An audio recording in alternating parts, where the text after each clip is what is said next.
aujourd'hui, ici, ça va super bien. Lola a grandi, elle a réussi à ses examens et elle va en classe supérieure. Nous voyons ici une jeune fille pleine d'assurance et qui commence à prendre conscience de son identité en Christ. Elle est véritablement pleine d'assurance et surtout, elle s'affermit aux côtés de son amie Paula. C'est la rentrée des classes et Lola et Paula sont dans deux classes différentes. Et là, franchement, Lola se retrouve face à de nouveaux camarades de classe. Hé Paula, je suis contente de te retrouver. Comment c'était tes vacances? Moi c'était super. On était à Londres et puis après on a fait du tourisme en famille. Et toi? Moi c'était trop bien. J'étais dans un camp de jeunes, on a eu l'occasion de parler de Dieu. Mais franchement, j'étais hyper motivée et déterminée à réussir. Mais c'est très bien Lola. Mais t'as dit que tu étais motivée, tu ne l'es plus? Bah si, mais c'est que cette année, mes camarades de classe, ils sont pas hyper cool avec moi. Pourquoi tu dis ça?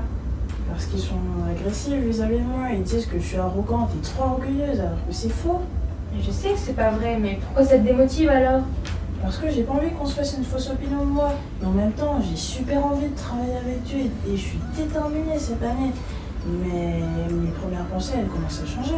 Hé! Fais attention, hein, tu peux pas faire ça. Bon. Accepter Jésus, c'est accepter de le suivre.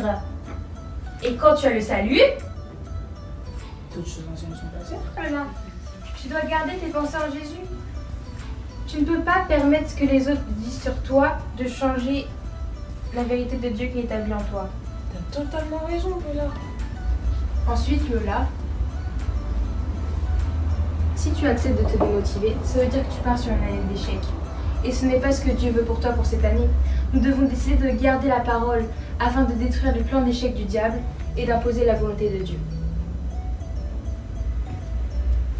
Ah, c'est l'heure du départ. Nous devons retourner au collège, sinon nous allons être en retard. Regarde-les partir, toutes déterminées à réussir cette nouvelle saison. Et c'est pour cela que Paula et Lola ont décidé de ne pas se faire avoir pour cette nouvelle année scolaire. Elles vont se cramponner à la vérité de la parole de Dieu pour vaincre l'arme principale du diable qui est le mensonge.